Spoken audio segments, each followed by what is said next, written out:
All right, good evening, everybody. Hope you all having a good week. If not, it's too late now. Go ahead and turn your Bibles to Genesis chapter 37.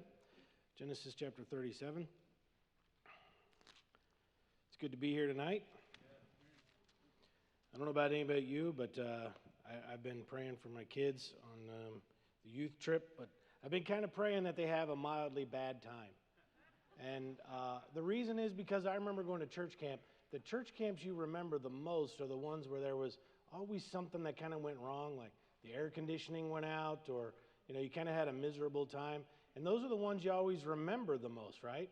Like, I remember going to church camp, and I can't think of any of the sermons, but I can remember like sweating and it being miserable, and and then you develop a real kinship with those people who suffered with you, and so I'm kind of praying that the kids have a mildly bad time, just enough that it really strikes home, for them. Several weeks back, I preached on a Sunday night on a very difficult and divisive topic. Some of you may remember it. We focused on a particular lie that we see all the time in the world around us. I'm not going to go into it too much, but the idea of it was that life is unfair for you.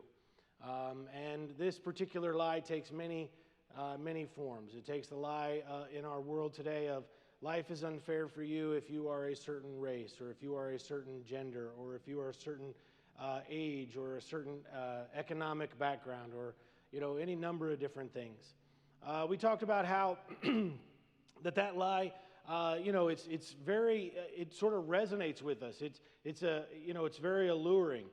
Because we can, if we're not careful, we can begin to look at our life and find, and say, hey, this is why my life is like this, is because it's unfair for me. This thing isn't easy for me, or this, that, or the other. And, and then the other side of it is that that can then become very addictive. That basically we can again and again and again find this thing as a reason for, the different difficulties in our life. And so we talked about that last time, and so if you're interested in that, go back, but it's going to be kind of our springboard for the message this evening. Unlike last time, where we focused on the lie and the effects that the lie brings about in the lives of the people who fall for it, tonight I want to look at a truth that if we really understood it in comparison to that lie, that we could face whatever life threw at us with grit, determination, and with a good attitude. Here is the truth. The truth is that God gave you a soul that is impervious to hurt. God gave you a soul that is impervious to hurt. Think about it this way. People in our life can harm us a great deal. Lots of things can harm us. You could walk down the street and get hit by a car. That will harm you, right? Tomorrow, some clown in Washington could make a decision and a law could be passed that adversely affects you or your retirement. You could lose thousands of dollars in the stock market. That could harm your finances. Your spouse could just pack up and leave and say, I'm done. That could harm your relationship. All of those things can harm you. But deep inside you is something that no one can touch. Amen. No one. And that thing is impervious to hurt. And so we're going to learn about this idea from Scripture tonight. At the same time, we're going to ask a doctrinal question that goes along with this. And this question will help to illuminate how we think about certain things, especially in our world today. Especially in light of that topic we talked about last time, about life being unfair for some people. And, sadly, as I mentioned last time, some Christians, unfortunately, getting involved in the idea for the sake of sort of making, I think, our woke and very angry world to try to appeal to them, they have begun propagating that lie too. We talked about how dangerous that is. And so we're going to look at this doctrinal question that goes along with this, and it's going to help to illuminate how we see things. Raise your hand real quick, though, if you've heard the name of the Emperor Nero. Anybody heard of that guy? He's a pretty infamous guy, right? Most folks know him. But if I asked for a show of hands of people who recognize the name Thracia Paetus, I doubt any would raise their hands. And this is because we tend to remember the names of murderers and madmen, but not the names of those who were murdered. Um, Thrasea was a senator during the rule of the deranged Emperor Nero, and history indicates that Thrasea was a noble man. He was noble in his actions and not simply in his birth. Thrasea made a name for himself fighting against the corruption of Nero's court and the abuse of Roman citizens. At one point, Thrasea argued a case before the Senate against a corrupt governor named Capito, I guess, Capito, who had extorted the people he was to represent and govern. A man that history indicates was, quote, stained with much wickedness. And this man, during his trial, didn't even try to deny his corruption. And this was how corrupt Nero's government was the more corrupt you were, the higher you got into government. Sound familiar? So Thrasea made a name for himself fighting against these people. Despite winning the case and having Capito's rank and privilege revoked, Thrasea's work was later undone as Capito was reinstated by Nero. Capito went on then to attack any and all who were opposed to Nero's reign. He had several people executed for things they wrote or they said about Nero. In 59 AD, when Nero murdered his mother, Thrasea was appalled and refused to vote with the Senate, who not only accepted Nero's claim that he needed to kill his own mother, but they also voted to give him special honors and commendations for doing so. They actually praised the man for murdering his own mother. If you go back and look at it, you'll find out he did it because he wanted to marry some other woman, and Nero's mother wouldn't let him, so he murdered his mother. Thrasea then continued to fight, refusing to call lies truth and evil good. He fought against those in the nobility who exploited their positions and the people that they were there to serve. Later, when the Senate, cowed and afraid of Nero, voted to kill Thrasea for not going along with the deranged emperor, Thrasea had faced his execution with a choice. And this was commonplace in those days. He could either be killed by a Praetorian guard, or he could commit suicide under the watch of the guard. It was considered to be more noble to commit suicide. And so history says that as he was at home with his friends and family when the news of the vote came, and his friends and family were very distraught, weeping, and they kept looking for some other way out, but Thrasea knew there really was no other way out. Soldiers came to ensure that Thrasea killed himself. As the soldiers entered his house, he told his friends and family to leave, with the exception of two people that would oversee sort of the ritual. As they were weeping and as he had them leave, he turned to his friends and he said these words, "Nero can kill me, but he cannot harm me." Now, to us, that might seem silly. How can an emperor kill you but not harm you? We think of things in terms of a spectrum, right? Things like, on right to left. And we think on one side, you're not harmed, in the middle, you're harmed, and on the far side, you're dead, right? And so it just depends on how close to dead you got, is how much harm you took, right? And that's how we tend to think of things. And isn't being killed the ultimate expression of being harmed? But that's only when we look at things in terms of the physical. In terms of the mental, what Thrasea was saying was this: Nero holds the power, and I'm going to die either way. But I will not die angry, I will not die hurt, and I will not die bitter. In that way, he was saying, Nero has the power to kill me, to harm my physical body, but he cannot hurt me. He cannot hurt the thing that's inside me, not my mind, not my spirit. He can only do that if I let him. In that way, Thrasea demonstrated to us all that people can harm us, they can do things to us, they can damage our bodies, our finances, our reputations, our relationships, but they cannot hurt us unless we allow it. And this is what we're going to talk about tonight, because now we live in a world where things have been flipped around a great deal. Everything is designed to hurt you, and everybody considers everything in light of how much it hurts you on the inside. How can we as Christians be the sort of people who can be harmed by the world around us but not hurt by it?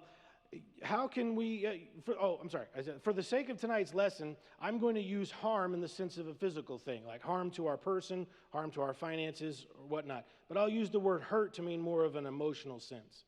So how can we take advantage of the soul that God has given us that's impervious to hurt? It is interesting to note that Thrasea's final words on earth we have recorded for us were said to the young man who delivered his death sentence. As he lay on his bed, bleeding out from slashes on both wrists, he said to the young man, "You have been born into times in which it is well to fortify the spirit with examples of courage." When I look at my kids and I see the world around them, I can't help but think and feel like Thracia might have been talking about today, that we have been born into times in which it is well to fortify our spirits with examples of courage. So let's jump to it. Look at Genesis chapter 37, verses 1 through 5. It's a very familiar story. Genesis 37, 1 through 5. It says, "And Jacob dwelt in the land wherein his father was a stranger in the land of Canaan. These are the generations of Jacob. Joseph, being 17 years old, was feeding the flock with his brethren, and the lad was with the sons of Bilhah and with the sons of Zilpah and his father's wives, and Joseph brought unto his father their evil report. Now Israel," meaning Jacob, "loved Joseph more than all his children, because he was the son of his old age, and he made him a coat of many colors. And when his brethren saw that their father loved him more than all his brethren, they hated him, and they could not speak peaceably unto him. And Joseph dreamed a dream, and he told it to his brethren, and they hated him yet the more." For tonight, we're going to skip the details of Joseph's dream. In fact, Pastor just covered that on Sunday night. Skip ahead now and go to look at the same chapter, verse number 11. Genesis 37, verse number 11. This is after he tells them the dream. And it says, "And his brethren envied him, but his father observed the saying." Now let's look down at Genesis 37, 18 through 28. It says in verse number 18, "And when they saw him afar off, even before he came near unto them, they conspired against him to slay him." If you're not familiar with the story, Joseph has been asked by his dad to go track his brothers down. And this is alluded to in verse number 2 when it says, "And Joseph brought unto his father their evil report." Joseph's brothers had a reputation for being the kind of men who you could not count on unless you were watching over them. Joseph, however, had the reputation of being an honest kid. And Jacob took advantage of this, and it sort of set up a situation in which Joseph oftentimes would, as we might call it now today, rat on his brothers. But in reality, what it was a man asking an honest kid what's going on, and that honest kid refusing to lie and telling his dad, "This is what is going on. This is what my brothers are doing." That's the evil report that's being listed there. And so Joseph is sent out to go look for his brothers. Verse number 19, "And they said one unto another, Behold, this dreamer cometh. Come now, therefore, and let us slay him and cast him into some pit, and we will say, Some evil beast hath devoured him. And we shall see what will become of his dreams. And Reuben heard it, and he delivered him out of their hands, and said, Let us not kill him. And Reuben said unto them, Shed no blood, but cast him into this pit in the wilderness, and lay no hand upon him." And this is where the Bible tells us his intentions, that he might rid him out of their hands to deliver him unto his father again. And it came to pass, when Joseph was come unto his brethren, that they stripped Joseph out of his coat of many colors that was on him, and they took him and cast him into a pit. And the pit was empty, and there was no water in it. And they sat down to eat bread, and they lifted up their eyes and looked, and behold, a company of Ishmaelites from Gilead with their camels bearing spicery and balm and myrrh, going to carry it down to Egypt. And Judah said unto his brethren, What profit is it if we slay our brother and conceal his blood? Come, and let us sell him to the Ishmaelites, and let not our hand be upon him, for he is our brother and our flesh. And his brethren were content. Then they passed by Midianites, merchantmen, and they drew and lifted up Joseph out of the pit, and sold Joseph to the Ishmaelites for 20 pieces of silver, and they brought Joseph into Egypt. And so now we get to the doctrinal question. We've sort of looked this story over. We see what's happened here. Jacob loves Joseph more than his other kids. Joseph's brothers hate Joseph for this. Jacob asks Joseph to go out and track his brothers down. They come upon him. They attack him. All of them except Reuben want to murder him on the spot. They throw him into a pit instead, while Reuben tries to figure out a way to get his brother out of this mess. And then I don't know if you saw it, Judah has this idea, hey, we should at least make some money off this deal. So they decide to sell him into slavery. And so here's the question. When Jacob, the father of these young men, when he stood before the Lord to give account of his sins of his life, here's the question. Did God consider Jacob to be responsible for Joseph being sold into slavery? More simply put, was the sin of selling Joseph into slavery laid either in part or in full at the feet of Jacob his father. It's a very interesting thought. If you really stop to think about it, it's an interesting thought, isn't it?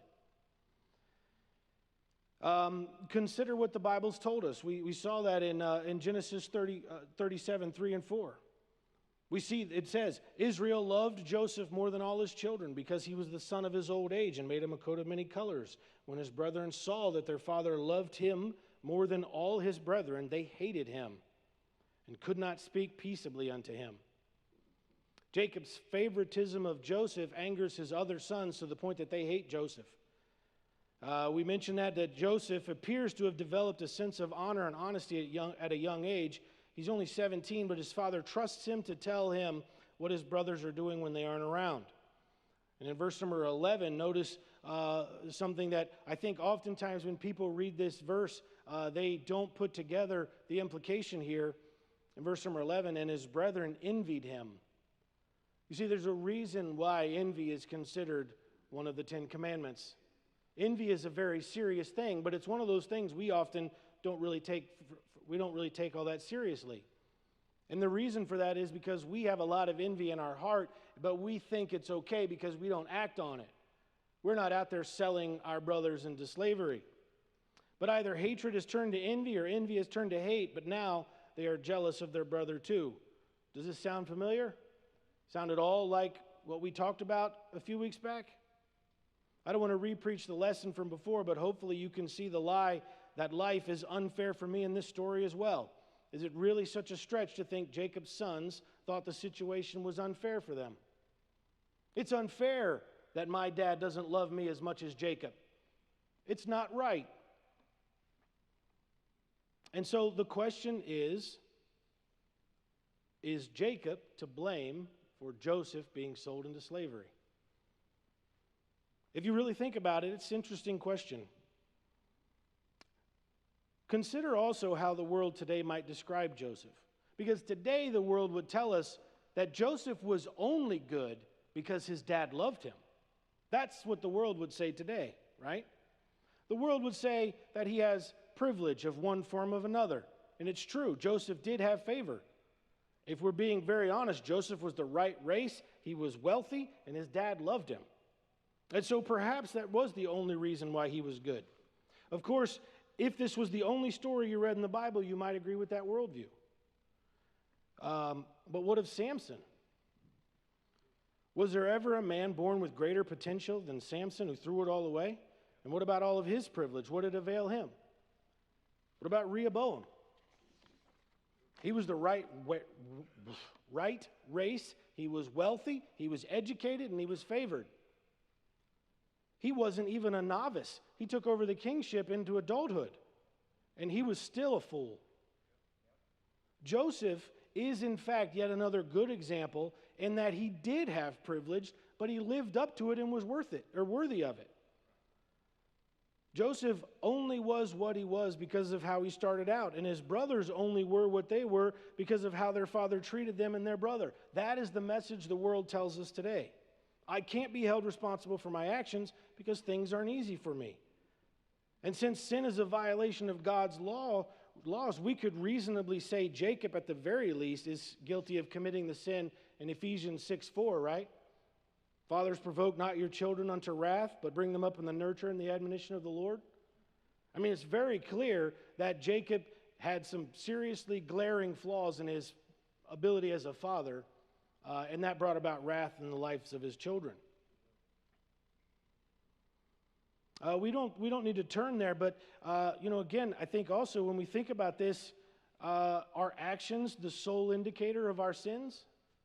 Matthew 5 tells us that's not the case. I'm not a sinner simply because I haven't committed adultery with some other woman. I'm a sinner if I have lust in my heart. I'm not a sinner just because I haven't murdered someone else if I have hatred and anger in my heart. But the question keeps coming back to, did Jacob play a part? Humanly speaking, of course he did. But when you think about this, none of all of this really actually answers that question at hand, does it? Was Jacob responsible in the eyes of God for what happened to Joseph? From a biblical perspective, I must say, I don't see how. I don't see any Bible verses that support that Jacob is responsible for Joseph to be sold into slavery. I don't. Was he a factor? Yeah, probably. But see, here's the thing. The reason why I brought this up is because, as I mentioned, this really helps illuminate how we see things in our life and in the world around us. Because our world now has begun telling us if a person has a good enough reason, then whatever they've done is okay.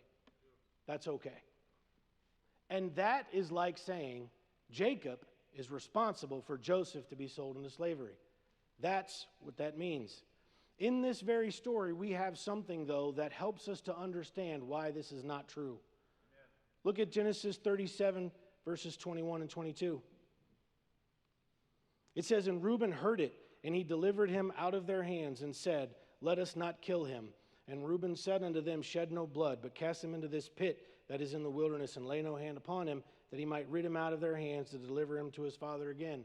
You might not understand the implications of this verse, and that's okay, but Reuben stands as an example for his brothers. Now, Reuben was not a good man. He was not a good man, but he was better than his brothers, because his brothers wanted to murder Joseph.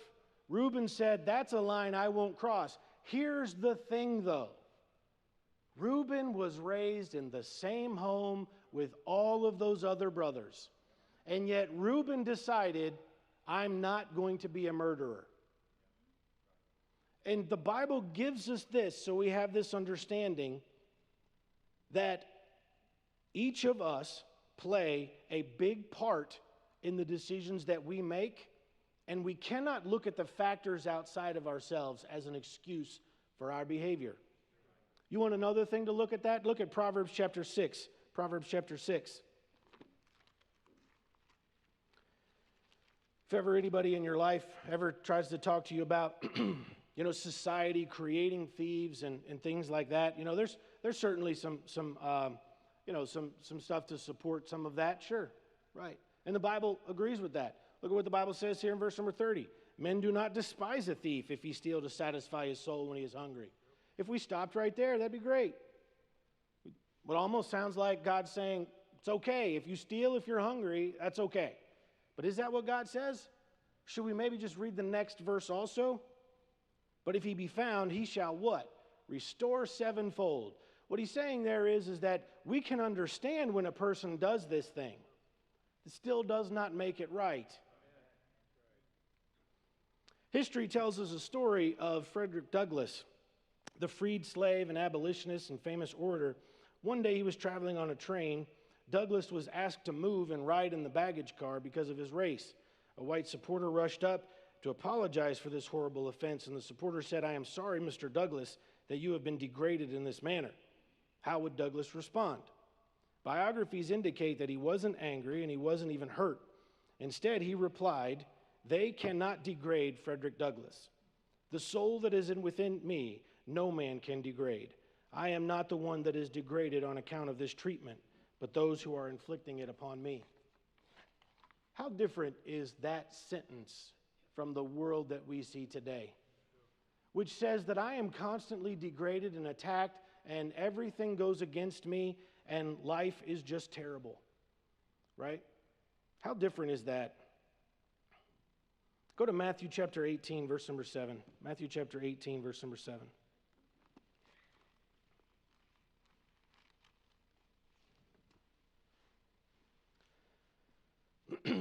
Chris Chavez referenced these verses when he was here for the revival. It says, "Woe unto the world because of offenses, for it must needs be that offenses come. But woe to that man by whom the offenses cometh." He mentioned this, and he said this phrase, life is stinky. That was the expression that he used. The truth is, life is suffering. There's a lot of suffering in life. But here is a truth that the world fails to ever point out to us. Life is not all suffering. And this is coming from a person who is a self-proclaimed pessimist. And I'm telling you, life is not all suffering. But what happens in our world today is now we become so obsessed with the things that are wrong that we begin to we begin to lose sight of all the things that are good.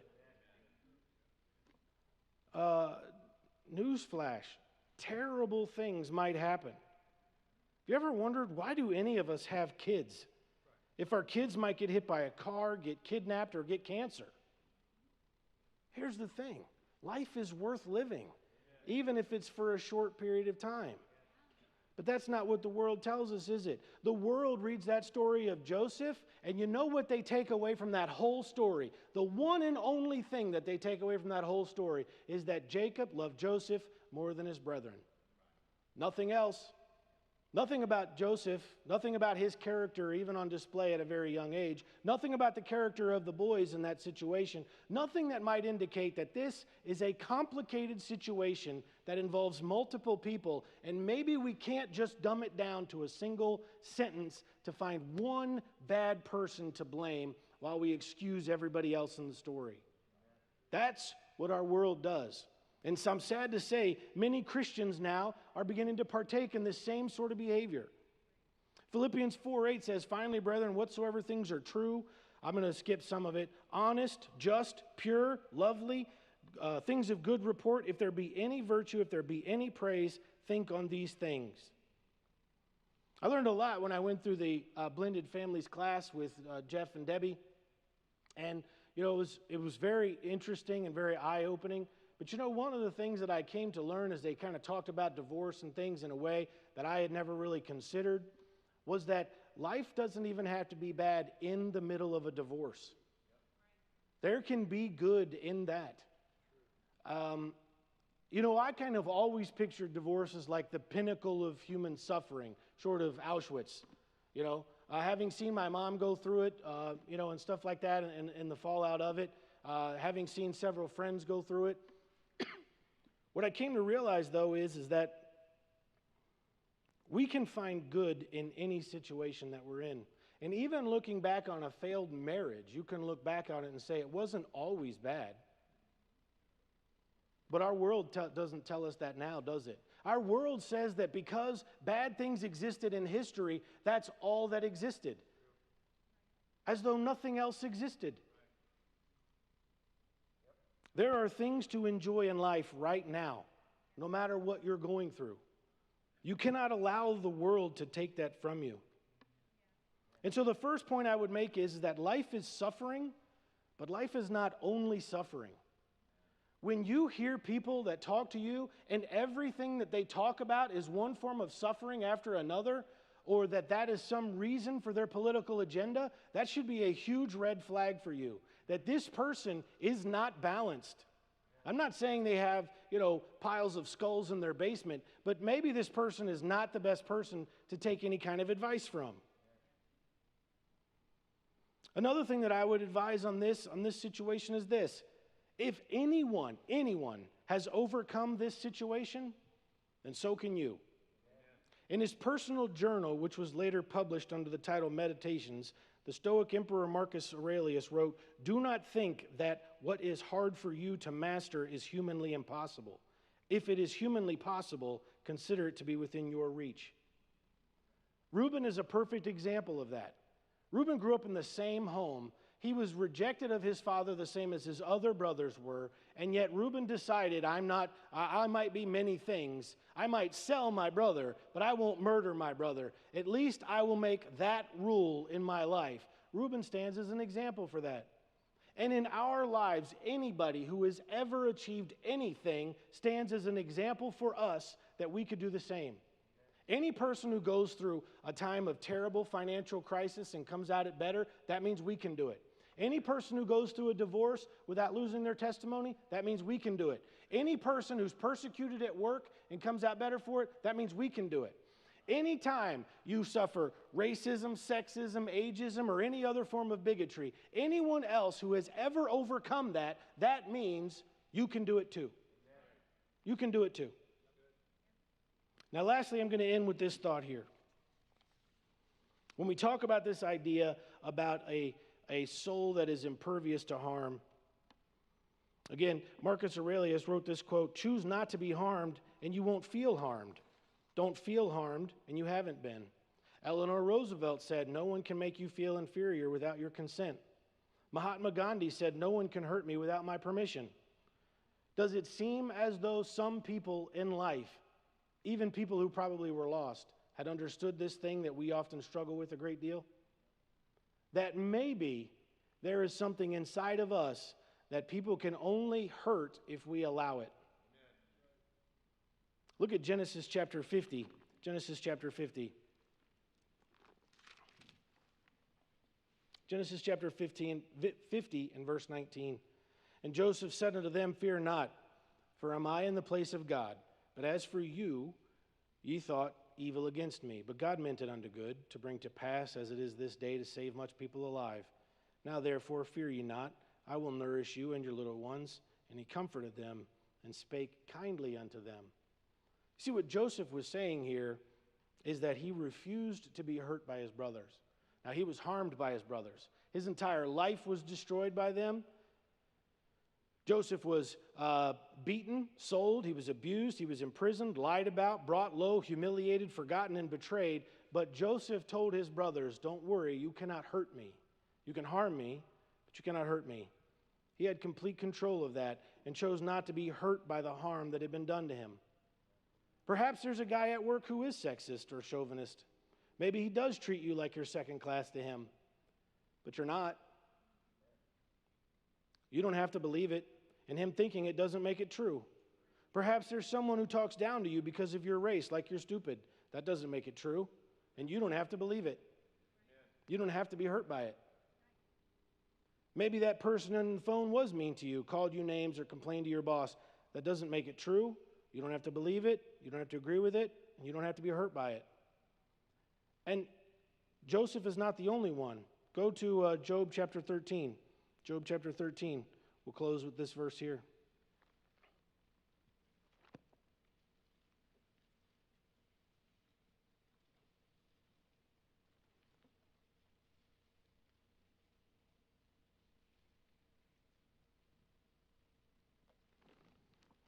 Thumb tabs, man.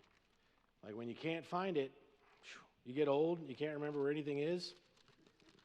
Yeah, there we go. All right, Job 13, verses 15 and 16. Job 13, 15 and 16. If these verses aren't underlined in your Bible, I highly suggest you do so. "Though he slay me, yet will I trust in him, but I will maintain mine own ways before him. He also shall be my salvation, for an hypocrite shall not come before him." Job refused to believe that his life and his suffering was meaningless. Not only that, he refused to believe that God was no longer good. Job had lost everything, his children, his fortune, his health. He'd been harmed by Satan, but he could not be hurt by him. Amen. The same was with Christ in Luke 23:34. Christ was beaten, lied about, betrayed, abandoned, even by those who swore they would never turn their back on him. He had been harmed by the people around him, but he could not be hurt by them. Not inside, not in the place that made him God, that made him divine. No one could touch that from the outside. And it was from that deep, untouchable place that Christ uttered the words, "Forgive them, Father, for they know not what they do." And not only him, Jake mentioned this when he spoke, Acts 7, 57 through 60. Stephen had been lied about, forced to endure a farce of a trial, beaten, attacked for telling the truth. He had been harmed, but not hurt. And we see that when he tells God not to lay it to their charge. You see, we have within us a soul that is impenetrable to harm. It cannot be hurt unless we allow it to be. And all too often we forsake that. We sort of put all that stuff on the outside for everyone to beat and mangle it as they wish. And we forget that God has made us to not be like that. And so whatever you're facing in your life, let me just advise you and let me just encourage you that this stuff does not have to beat you. It doesn't have to beat me. Let me just tell you, it does every day. I'm not standing up here saying I'm impervious to harm or, stuff that people doesn't bother me. It bothers me all the time. I have to keep going back and reminding myself it's about your perception. I'll end with this story. The other day I was listening to an audiobook and the guy was talking about perception, and he said that he met a guy in a wheelchair and that guy was being interviewed by someone, and the person said, "Do you ever wake up and you hate that wheelchair because it's so confining?" And the guy in the wheelchair looked at the guy interviewing him and said, "What do you mean it's confining?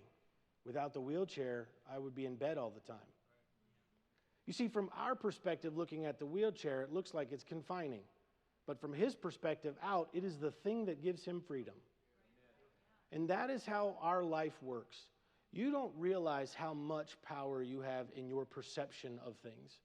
And if we simply just decided to say, yeah, that happened, but it doesn't make it true, it doesn't make it right, I don't have to believe it, how much stuff we could leave laying on the floor and not carry around with us. We are much stronger than we think we are. Pastor Wally.